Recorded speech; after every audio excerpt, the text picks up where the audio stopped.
बिस्मिल्लाहिर्रहमानिर्रहीम। मैं हूं मोहम्मद बिलाल इफ्तिखार खान और आप देख रहे हैं स्ट्रेटेजिक एनालिसिस ग्रुप।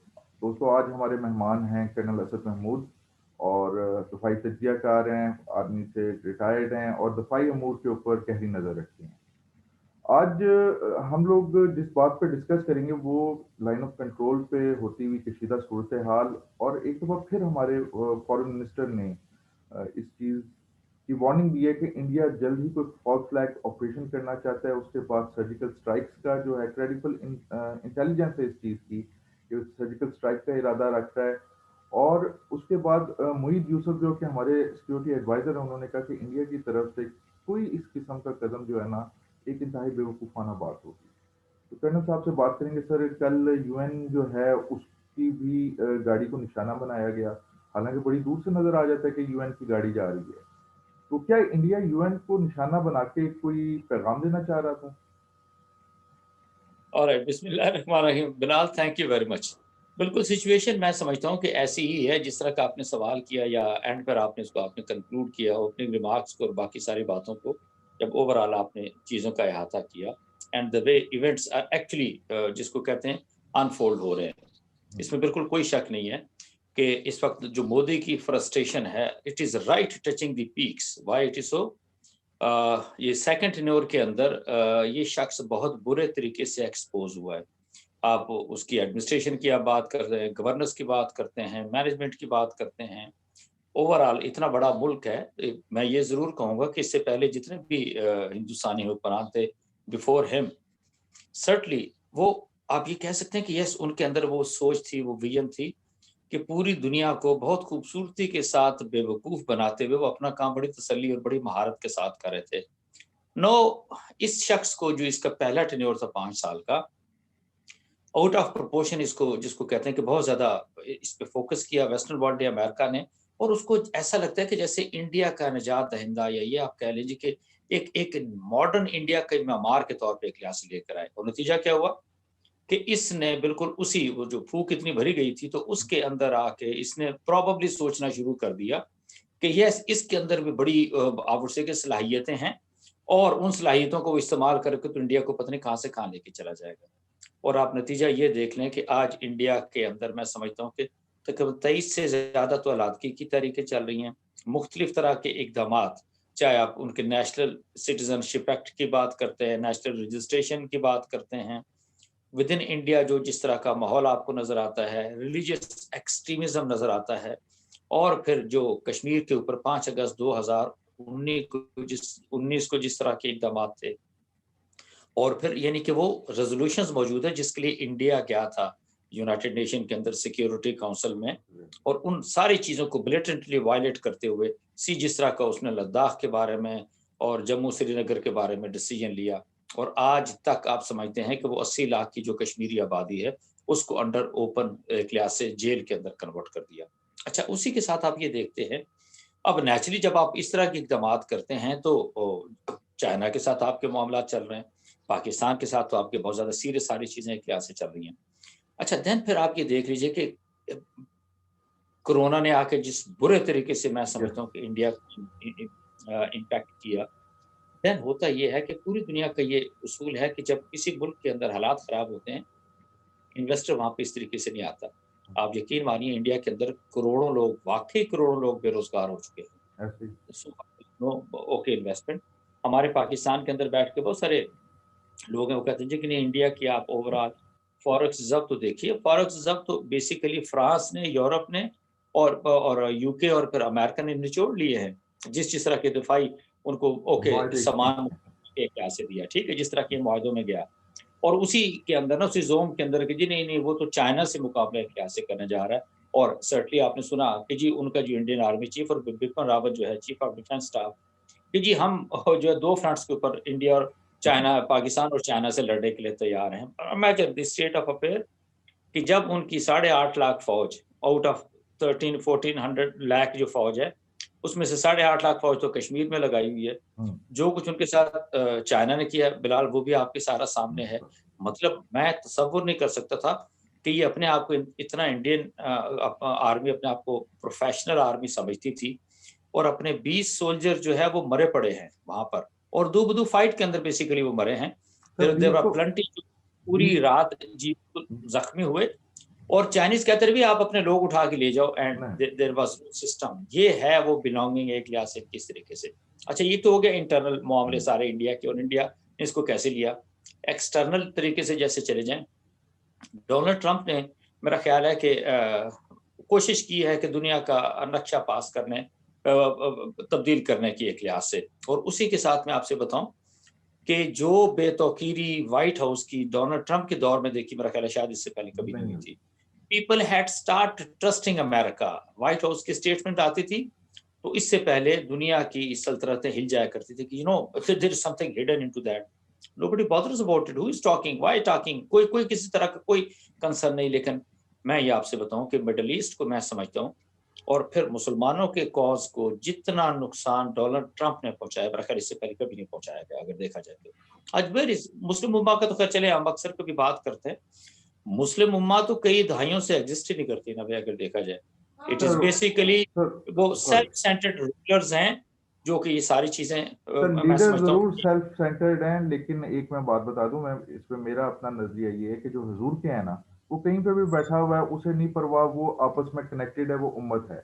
लेकिन अगर आप पॉलिटिकली बात करें तो मैं आपसे एग्री करूंगा कि वो तो हमारे हुक्मरानों ने, क्योंकि अंग्रेज से आजाद शुदा थे, तो वो तो गुलामी से अभी तक नहीं निकल सके। लेकिन मैं व्हाट आई वांट टू से इज, बिल्कुल आपकी बात मैं इससे एग्री करता हूँ। देखिए, चाहे जैसा भी कर लें, आप पूरी दुनिया के अंदर चले जाएं, बिकॉज इसको हम थोड़ा सा और क्लियर कर दें, हम किसी खित्ते में भी हों, मुसलमान एक दूसरे के साथ हैं। उसमें तो जो उम्मा का कॉन्सेप्ट जो कि ओवरऑल हमारे हुजूर अकरम सल्लल्लाहु अलैहि वसल्लम देकर गए, उससे तो हम मफर कर ही नहीं सकते, और हमारा एग्जिस्टेंस भी इसी चीज के अंदर है।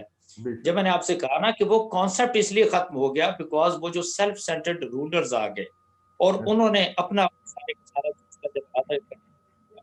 आप यकीन मानिए, अभी यूएई के अंदर और इवन सऊदीया के अंदर एक बड़े मानदाना किस्म के लोगों के ख्यालात है, वो आर पाकिस्तानी इस हकीकत में आपको बताऊं, और उसमें सर। मैं समझता हूँ कि हुक्मरानों को भी बड़ा कसूर है। बट एनीवे, हम मेरा ख्याल है फोकस रहते हैं उस सारे सारे सिलसिले के ऊपर, इंडिया के ऊपर। अब जब ये आपने जिस तरह रेफरेंस दिया फॉरेन मिनिस्टर का, अब ये आप ये देखें, उससे पहले हमारे प्राइम मिनिस्टर इस नंबर ऑफ टाइम उन्होंने सेट की, यस इंडिया जो है वो सर्जिकल स्ट्राइक की, वो किसी तरह का कोई वेंचर करने की वो बिल्कुल कोशिश कर रहा है। एंड मैं आपसे बिल्कुल यकीन के साथ कहता हूँ, अगर इंडिया को आज यकीन हो जाए कि उसने पाकिस्तान को बहुत सीरियस नुकसान पहुंचाना है, वो एक सेकंड की भी ताखीर नहीं करेगा, और definitely they are going to mount actually किसी तरह की भी, चाहे सर्जिकल शेप स्ट्राइक की शेप में हो, चाहे ओके जी आप लिमिटेड वार के अंदर चले जाएं, या में भी एक लिहाज से ओपन वार के अंदर चले जाएं। बट आई वुड सिंपली से, फिर क्योंकि अभी 2 दिन हुए हैं जब 16 दिसंबर हमारे सामने से फिर आया 2020 की, उसमें हमारे एपीएस के बच्चे हमारे सामने आए, फिर 71 की भी बात आप जब ईस्ट पाकिस्तान की करते हैं, वो सारी चीज़ें आपके जहन में आती हैं। और आप थोड़ा सा कंपैरिजन के अंदर आप जाइए, जब 71 की वॉर के अंदर आपकी आर्मी की स्टेट क्या थी और आपके मुल्क की हालत किस तरह की थी। 1 to 40 soldier frankly speaking Bilal भाई नहीं फाइट कर सकता। वो एक और सब्जेक्ट कभी होगा तो इंशाल्लाह आपसे डिस्कस करेंगे। जो दूसरी बात एक आती है, no the things are totally different. Different आप ये यस। कह सकते हैं कि अगर एक फौज दहशतगर्दी की जंग 20 साल जिसने लड़ी है ना, तो उसका एक एक सोल्जर, उसकी उंगली भी ट्रिगर पे होती है, एंड ही अंडरस्टैंड्स कि किस टाइम पे बुलेट को फायर करना है। This is what is your Pakistan army. They have been expose to all the entire army की मैं आपसे बात कर रहा हूँ। पूरी फौज आपकी इस मरहले के अंदर से गुजरी पिछले 20 सालों के अंदर, यस। और उसके इन कंपैरिजन आप उन हिंदू फौजियों का आप ये बात करते हैं जो कि औरतों के साथ जुल्म करते हैं, ज्यादती करते हैं, उनकी इस्मत दरी करते हैं। Shameless Indian army, and I don't call them to be a professional army. ये आरएसएस की आर्मी है, ये बीजेपी की आर्मी है, उसके अंदर उस तरह के मजहबी जुनूनी घुसे हुए हैं। तो जब मजहबी जुनूनी और फिर उसके साथ जो एक रियल प्रोफेशनल सोल्जर होता है, उसके अंदर जमीन आसमान का फर्क होता है। सर दिस उसमें is exactly what is happening sir, सवाल फिर आ जाता है। एक तो यूएन को जो हिट किया गया, यूएन व्हीकल को, उसके पीछे मैसेज क्या था। सेकेंडली सर, आपको पता है कि इंडियन आर्मी के अंदर ड्रग्स कल्चर तो बहुत आम है, और शराब तो खुद उनकी हुकूमत उनको कर रही होती है। इसीलिए जब भी ये वायलेशन शुरू होती है, ये रात के वक्त अक्सर शुरू करते हैं, क्योंकि शराब पी होती है लेकिन खौफ के मारे नींद नहीं आ रही होती है, तो फिर सिविलियंस को ये निशाना बनाते हैं। ये तो क्लियर है, इसमें तो खुद इंडियंस मानते हैं कि जिस कदर की ड्रग्स और मॉरल फेलियर्स जो है, करेक्टर फेलियर्स इंडियन आर्मी में पाए जा रहे हैं। लेकिन मेरा सवाल सर फिर वही है कि यूएन की गाड़ी को जो हिट किया गया, क्या दुनिया को कोई पैगाम दिया गया इस हरकत के बाद? देखिए, एक बात आती है ना, यूनाइटेड नेशन की गाड़ी को जिस तरीके से उन्होंने टारगेट किया, यूनाइटेड नेशन इतना बड़ा-बड़ा लिखा होता है, वो आप कोसों दूर से एक लिहाज से देख सकते हैं। अभी लेटेस्ट इक्विपमेंट मौजूद है जिसके अंदर बहुत दूर की भी मूवमेंट हो और जो कुछ लिखा हो तो सामने नज़र आ जाता है। यस, इन्होंने जानबूझ के किया है। व्हाई? बिकॉज़ वो दुनिया की अटेंशन, मासेस की अटेंशन हटाना चाहते हैं, इंटरनल टर्मॉइल जो आपको इंडिया के अंदर नज़र आ रहा है। एक तो वो उससे दुनिया की तवज्जो हटाना चाहते हैं। और उसी के साथ आप ये कह सकते हैं कि वो हाइप क्रिएट करने की कोशिश कर रहे हैं। आपने इंट्रोडक्शन बड़ी ठीक बात की थी कि जी फॉरेन मिनिस्टर ने कहा है कि India is looking towards their friend and certainly उनके दोस्त कौन है? या इज़राइल है या एक लिहाज से अमेरिका है। अमेरिका है। हाँ, सर। और यही कुछ सारा सिलसिला चल रहा है। बट आई पुट सिंपली से अगर आज हम 19 दिसंबर को ये सारी बातचीत कर रहे हैं, Donald Trump is actually running short of time, 31 दिन है एंड ही इज अदरवाइज मेरा ख्याल है बहुत सारी चीजों के अंदर उसको परेशानी है। आपने बिल्कुल ठीक क्रॉस रेफरेंस अफगानिस्तान का भी दिया है। Why it is so? Because उससे पहले पहले अफगानिस्तान के कजिए को वो जो है वो निपटाना चाहता है। अच्छा। बट मैं समझता हूँ कि पाकिस्तान ने इस वक्त अगर देखा जाए तो बेहतर और बड़ी बेहतर और बड़ी प्रोएक्टिव अप्रोच के साथ आपने पाकिस्तान को मूव करते हुए देखा। डू यू थिंक कि मुल्ला ब्रादर या उनका जो वफ़द है, अगर वो पाकिस्तान आता है, तो वो ऐसे उठ के चले आएँगे? नहीं, इसके पीछे आफ्टर ऑल कोई डिस्कशन तो हुई है, डिस्कशन कोई है। प्लानिंग उसके अंदर मौजूद है। Why it is so? Because सारे हालात को आप देख रहे हैं अफ़गानिस्तान के अंदर, how the things are moving. या ओवरऑल आप ये देखें यूएई की अगर आप बात करते हैं, फिर दूसरी चीज़ आती है कि आपके फॉरेन मिनिस्टर यूएई चले गए। भई तालिबान का तो सिलसिला एक्चुअली चल रहा है कतर के साथ। कतर में एक लिहाज से उनका हेडक्वार्टर एक लिहाज से आता है। सो मैं उसको महसूस करता हूँ। यस, मेरा ख्याल है ये अब टाइम आ गया कि जहाँ पे एक बड़ा क्लियर एक लाइन भी खींचनी है आपने पाकिस्तान ने, और एक बड़ा क्लियर मैसेज बिल्कुल हमें देने की ज़रूरत है यूएई को, और फिर certainly kingdom of Saudi Arabia की मैं आपसे बात करूँगा। व्हाई से सो? मैं अब की नहीं बात कर रहा, मैं पीछे अगर 1 दहाई, 2 दहाई, 3 दहाइयाँ चले जाएँ, मैं खुद कभी सोचता था okay being a young soldier कि भई ये हमारा इनके साथ इतना करीबी ताल्लुक है जिसका मतलब आज से तसव्वुर भी नहीं कर सकते। हम फ़ील करते थे, मैं अब भी फ़ील करता हूँ कि सऊदीया हमारे लिए, जैसे हम कश्मीर की बात करते हैं हमारे लिए शायर रह गए, सऊदीया तो शायद उससे ज़्यादा हमारे लिए मुक़द्दस और मोहतरम है। हमारी वो जगह है वहाँ पर कि जिस पे हम हर वक़्त कुर्बान होने को तैयार हैं।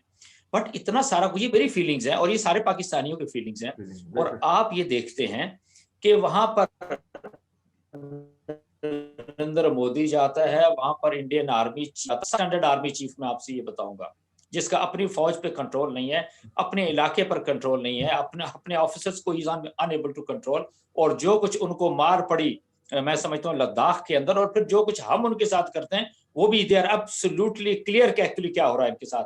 एंड वो उसको आप ये देख लें, 5 दिन का वो विज़िट करता है, और उससे भी ज़्यादा हमारे लिए मैं समझता हूँ पाकिस्तानियों के लिए दुःख की बात है, सऊदी अरब में वो हर उस जगह पे गया है जो कि पाकिस्तानी फौज ने बनाई है। वो सारे हेडक्वार्टर्स की आप बात करते हैं जिनको एस्टेब्लिश किया, बिल्कुल जिसको कहते हैं कि एक-एक छोटा-छोटा तिनका जोड़ के सऊदिया, पैसे सऊदिया के थे, ब्रेन हमारा था, and that's how we have been working. और वहाँ पे वो जाता है, विज़िट करता है, डिस्कशन करता है, एंड सर्टेनली वो अंदरूने खाना तो बहुत सारी बातें एक लिहाज से हुई हैं। मैं एट फर्स्ट चांस ये कहूँगा, व्हाई देन सऊदिया के अंदर इस जैसे मुल्क के शख्स को, ये चीफ ऑफ आर्मी स्टाफ को इनवाइट किया जाए, जो कि कश्मीर के अंदर इंसानियत के साथ, मैं कहूँगा मुसलमान तो साइड पे कर दें, एक खून की एक लिहाज से वो होली खेल रहे हैं, क्या उनको एक लिहाज से नज़र नहीं सर आता? सर दोबारा यानी उस अपने उसी पे हम रहते हैं, ये इसके ऊपर हम अलग सेशन करेंगे। सर अभी आप इंडियन आर्मी की बात कर रहे थे, आपके सामने है कि पिछले कुछ सालों में जो वीडियोस आई हैं इनके सिपाहियों की, राशन इनके सिपाहियों को मिलता नहीं है बेचारों को। बेचारे जो हैं वो यानी कि गंद खाने पे मजबूर हैं। ऑफिसर्स इनको अपने जानवर की तरह समझते हैं कि जिस तरह किसी ने कोई खोता पाला हो उसको काम करवाए रहे। ये सब वीडियोस जो इंटरनेट के ऊपर मौजूद हैं इनके सोल्जर्स की। और खुदकुशियाँ इनकी जो है वो हद से ज़्यादा बढ़ रही हैं। दुनिया की कोई ऐसी आर्मी नहीं है जिसमें इस कदर खुदकुशियाँ हो रही हों। फिर ट्रैक्टर लेवल ये है कि यहाँ पे अनऑफिशियल लाइक कंडक्ट के ऊपर इनके जनरल्स, इनके ब्रिगेडियर्स जो हैं वो जो है खुदकुश यानी कि कोर्ट मार्शल करवा रहे हैं। ऑफिसर्स खुदकुशियाँ इसलिए कर रहे हैं कि उनकी फैमिलीज़ के ऊपर उनके सुपीरियर्स की जो गंदी नज़र है वो उनको मजबूर कर रही है। तो सर ऐसे हालत में don't you think as a soldier मैं फौजी का बेटा हूँ, मुझे तो अफसोस होता है इंडियन आर्मी के ऊपर, बेचारे इतने मजलूम लोग हैं, इतने मजलूम लोग हैं कि वो बेचारे किसान, वो बेचारे छोटे घरानों के लोग जो हैं नौकरी की तलाश में आते हैं, और 5% ब्राह्मण जो हैं, और वो एक छोटी सी अकलियत जो है उनको कभी चीन के आगे मरने के लिए छोड़ देती है, कभी वो पाकिस्तान के आगे छोड़ देती है, कभी उनकी अपनी फ्रस्ट्रेशन दूर करने के लिए उन गरीबों के जो इस इन्हीं की तरह के गरीब हैं उन कश्मीरियों पे छोड़ देती है। तो डू यू थिंक कि अगर वॉर हुई तो इंडियन आर्मी इस पोजीशन में है कि वो लड़ सके, या सिर्फ हाई गैजेटरी के ऊपर ही बंद कर रही है? मैं आप मैं आपसे ये अर्ज करूं, देखिए वो वेंचर तो लेने की सर्टनली वो कोशिश करेंगे, इसमें हमें किसी तरह की कोई शक नहीं है। वाई इट सो, बिकॉज जो इंटरनल और क्लासिक डिस्टर्बेंस वहां पर देख रहे हैं, कश्मीर के ऊपर जो फोकस है, लद्दाख की जो सिचुएशन है, चाइना को वो कंटेन करना चाहते हैं, पुलिसमैन एरिया का बनना चाहते हैं, पावरफुल अपने आप को शो करना चाहते हैं, अमेरिका उनके पीछे है, अमेरिका उनको एक लिहाज से पैटिंग कर रहा है कि जी हाँ आप आगे चले जाओ, हम आपके साथ हैं। और आप इतना देख लें कि क्योंकि हमें याद भी करने की जरूरत है, लद्दाख के अंदर जब उनकी इतनी ढेर सारी पिटाई और ह्यूमिलिएशन हुई, तो where was America, where was Donald Trump? मेरा कोई नहीं उसने कहा आता। जी मैं तो मीडिएशन करने के लिए तैयार हूँ। ये एक्चुअली गलतफहमी का शिकार है, यही प्रॉब्लम होती है। और मैं आपसे कहूँ कि एक तो गलतफहमी आपने पिछले साल 27 फरवरी को एक कप चाय का पिला के और 2 उनके जहाज गिरा के दूर की थी। और ये तो एक ट्रेलर था, मैं आपसे ये अर्ज करूंगा।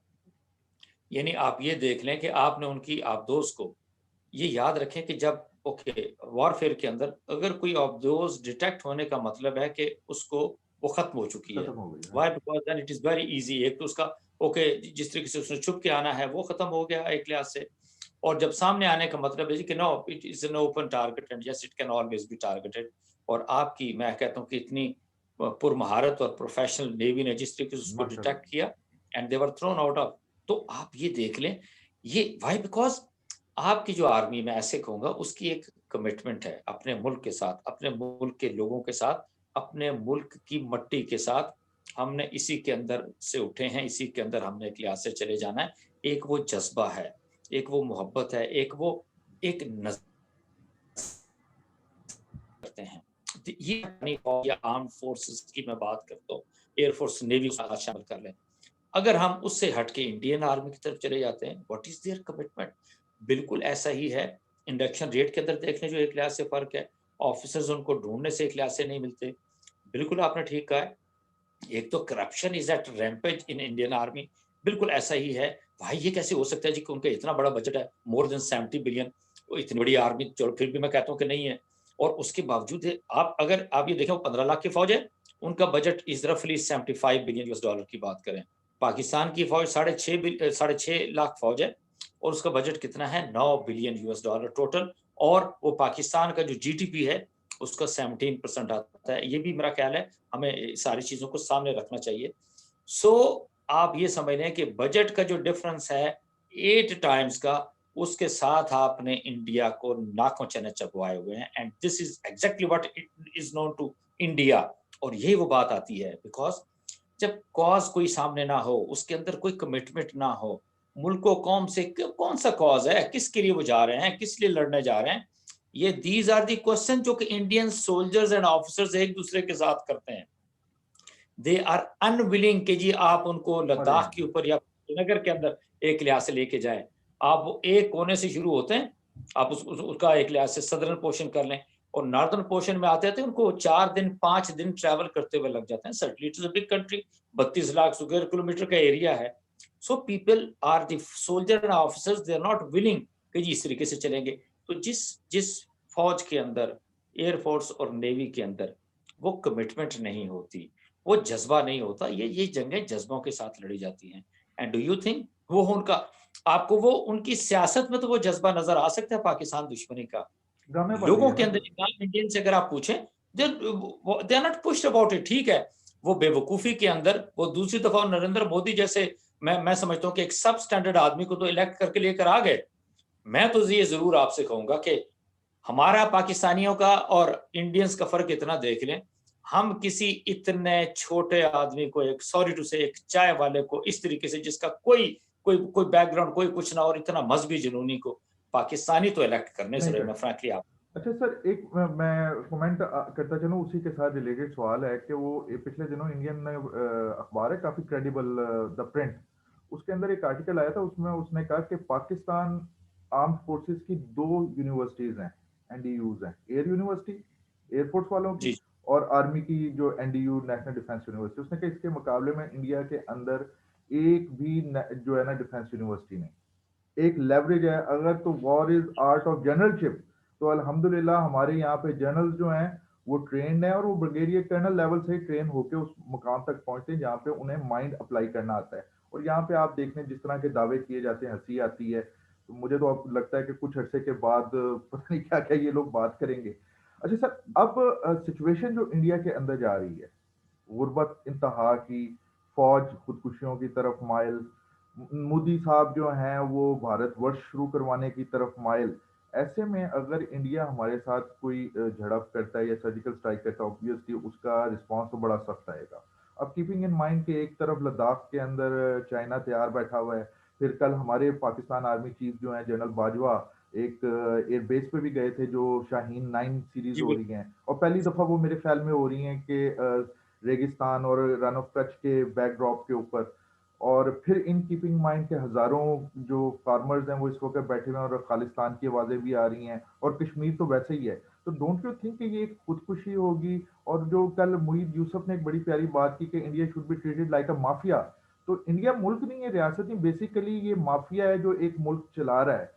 तो आप क्या देखते हैं कि क्या फ्रिक्शन होगी, क्या सिनेरियो बनेगा, क्या लेने के देने तो नहीं पड़ जाएंगे हमारे दुश्मन को?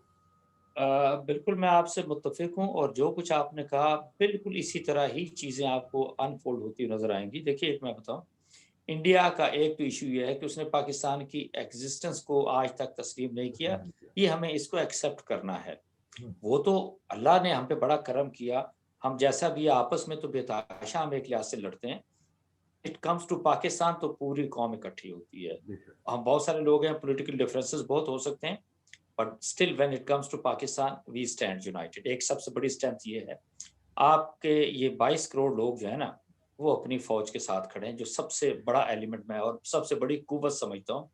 और दूसरी तरफ अगर 135 करोड़ इंडियंस हैं, तो वो उस तरीके से अपनी 15 लाख फौज के पीछे बिलीव इट और नॉट वो नहीं खड़े हुए। एक तो ये बहुत बड़ी बात होती है।